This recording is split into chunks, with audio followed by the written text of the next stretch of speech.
Hello, welcome to Scribe Life. My name is Ruben, and in the next series of videos, I will be guiding you through the Gothic style of calligraphy, also known as Blackletter.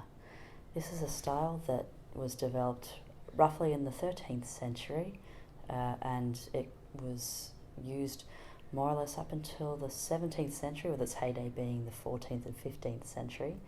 And it was even used right up until the 19th century in print form, and is one of the more well-known styles. I'm sure if you've seen any sort of medieval manuscript, you're pretty familiar with it already, but this is a guide on how to write it yourself.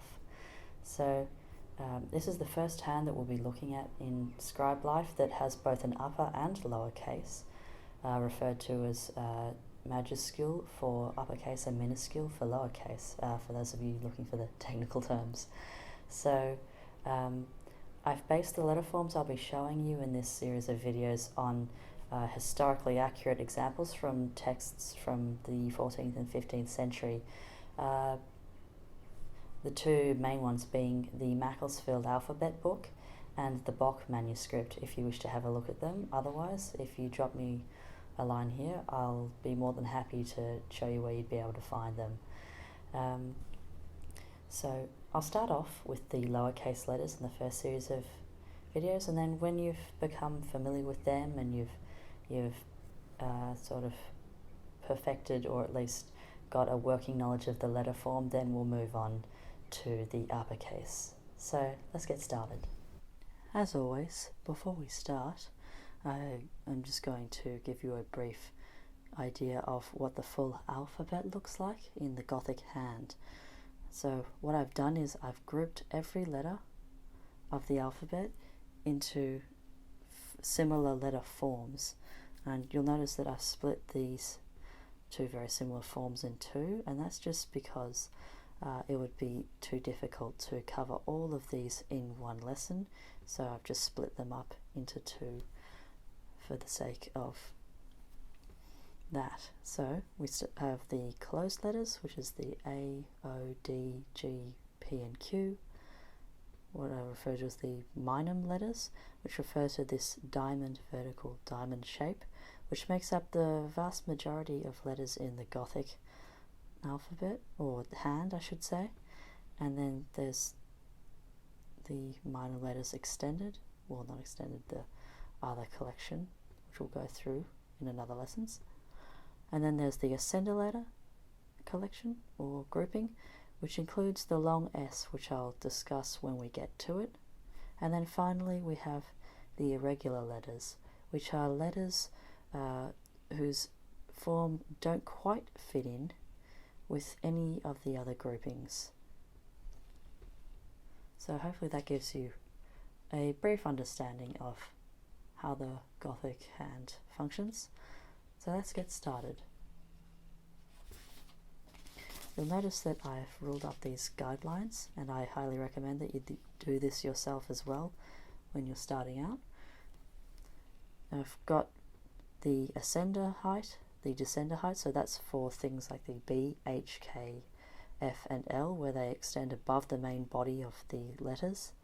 And then the descender line, which is for the G, P, Q, J and Y letters, where the parts of the letter extend beyond the main body part, which is referred to as the X height.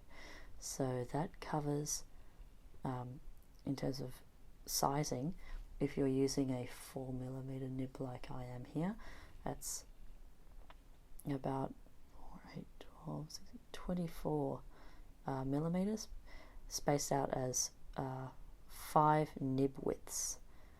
So whichever size nib you're using, measure out 5 nib widths for the main body or X height, and then 3 nib widths either side for the ascenders and descenders. And I like to leave about 2 or 3 millimeters between each one for the practice paper, just so that you don't get too jumbled up with your letters and they cross over each other, because then that just gets confusing and messy.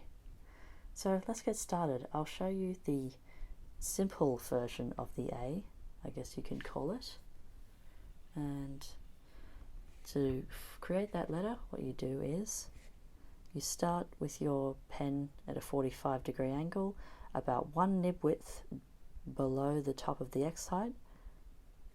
Let's see if my ink is behaving. No, apparently not. Let's try that again. So starting 1 nib width below the X height, pull vertically down until you're about 1 nib width from the bottom of the X height, and then starting again, pull diagonally down like that until it reaches the bottom of the X height. And then start up again at the top so that your pen matches up with the top of the vertical and the top of the X height, and then pull diagonally downwards, and then you can flick upwards slightly to form this sort of curved shape, and then you pull down again, do another vertical until you meet that first diagonal, and then you pull a final diagonal, and then twist your pen so that only the corner is touching the paper, and sort of curve out slightly and flick upwards. That may be a little bit tricky to master, but it adds a real flourish to your letters.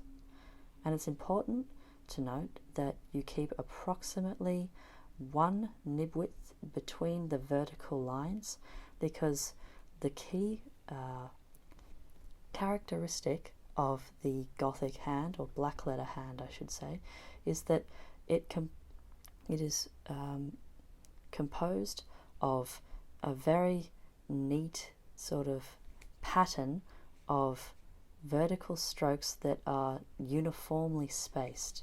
So it's described as a sort of picket fence look, where there's always this regular nib width between each of the verticals. So if we just do that one more time, you pull down vertically from 1 nib width below the X height to 1 nib width above the bottom of the X height, pull down diagonally, start again from the top, pull diagonally and curve slightly, pull down from the second vertical, 1 nib width from the first vertical, and then pull down diagonally, lift the pen and form that flourish. The second version of the A is a little bit more tricky, and it uses that same technique to form the flourish to actually close the letter, and you'll see what I mean in a moment. So what you want to do for the alternate version of the A is you start, say, at the third nib width up from the bottom, pull down to the vertical as you would with the other A, and then the diagonal. And this time, because there's that gap, you start at the top, sort of roughly in line with the first line, and then pull an extended diagonal line, and then pull down again into a second vertical, and then one more diagonal. And then this is the tricky part. Starting again back at the top of this second diagonal, you put your pen down and then lift it until only the corner is touching the paper, and then pull down in a semicircular shape, and that closes the letter. It's very tricky to do, and as a beginner that may give you some trouble, but if you want to give it a go, it's well worth it. I personally think that it's the nicer looking of the 2A variants, but it just takes a little bit more effort to complete, but I would say it's well worth it. So I'll show you it one more time. You start with the first vertical, just a little bit too short, first diagonal, second diagonal, second vertical, another diagonal, pulling up and out for the flourish, then using the corner of the nib to form the semicircle that closes the letter. And that is the alternate form of the A. The next letter is the O, and the O is very simple to form. It's very similar to the closed A, except you don't have this extended extra diamond shape or horizontal stroke, I should say. So again, starting one nib width from the top of the X height, pull down vertically until you reach one nib width from the bottom, pull diagonally, start from the top again, pull down diagonally slightly, and you can pull up a little if you like, and then pull down vertically until you meet with the first diagonal.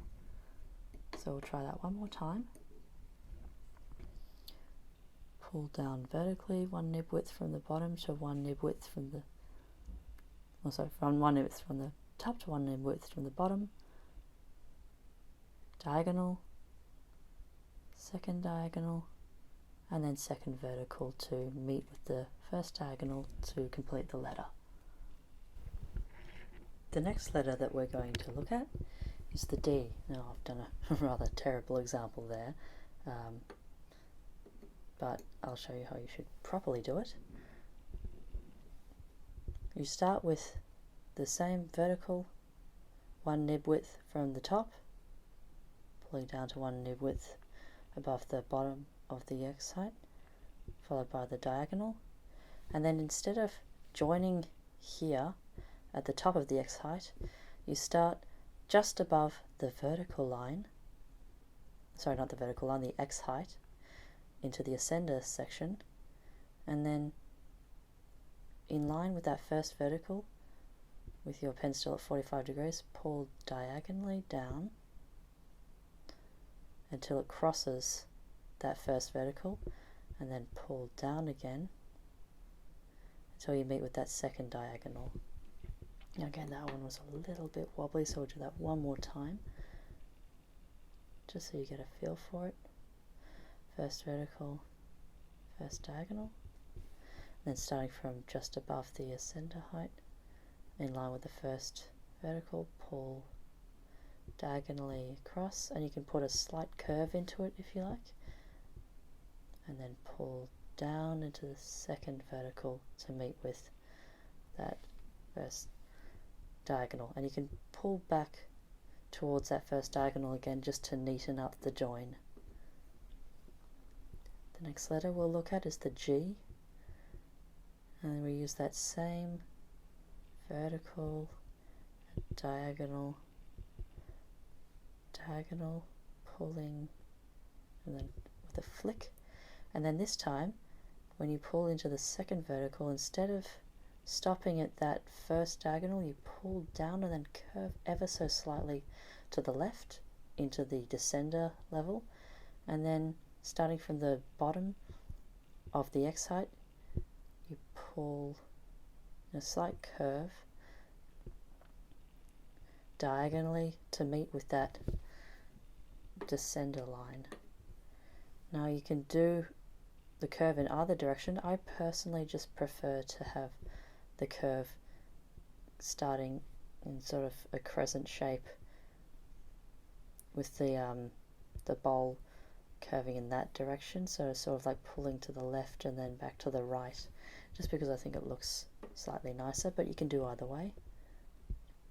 So we'll do that one more time. Vertical, diagonal, diagonal, flicking upwards again, vertical, curving ever so slightly, and then I'll do the alternate version just so you get an idea of it, starting from the bottom of the X height and then curving down to meet that descender line. The next letter that we're going to do is the P, and that starts slightly differently from the others. You start with a little diamond shape at the very top. You can sort of pull upwards just to get the nib to release the ink, and then you pull just diagonally to the right to create that little diamond shape, and then meeting the sort of the middle of that shape, you pull down until you reach the descender height, And then starting back at the beginning, where the corner of that first diamond shape is, you pull diagonally down again, and then you can flick slightly up if you like. Pull down into a vertical until you reach one nib width from the bottom of the X height, and then you can start one nib width behind that first vertical and then pull into this sort of curved stroke that meets up with the second vertical. So I'll show you one more time what that looks like. Starting with a diagonal diamond shape, pull down into the descender line, starting at the corner of that first diamond, pull diagonally down again, second vertical, and then starting behind the first vertical at the bottom of the X height, pull across and in a curved shape so that it meets up with that second vertical. And now the final letter in this grouping is the P. And again, we start with the vertical, one nib width from the top of the X height to one nib width above the bottom of the X height. Pull downwards and diagonally, pull downwards and diagonally, and then flick up again, and then pull down into a second vertical into the descender line. And then if you like, using the corner of the nib, you can pull down to form sort of a forked shape, but that's up to you. I'll do that one more time. So vertical, stopping one nib width below the X height, diagonal, second diagonal, flicking slightly up, and then second vertical, pulling down into the descender line and then flicking out slightly. So that's the closed letters. Give them a go. Get used to that very rhythmic and uniform vertical, diagonal, vertical pattern that creates that picket fence look. And then when you feel confident with that, then you can continue with the next set of letters, which is the minor letters. And we will cover that in the next lesson. And until then, keep scribbling.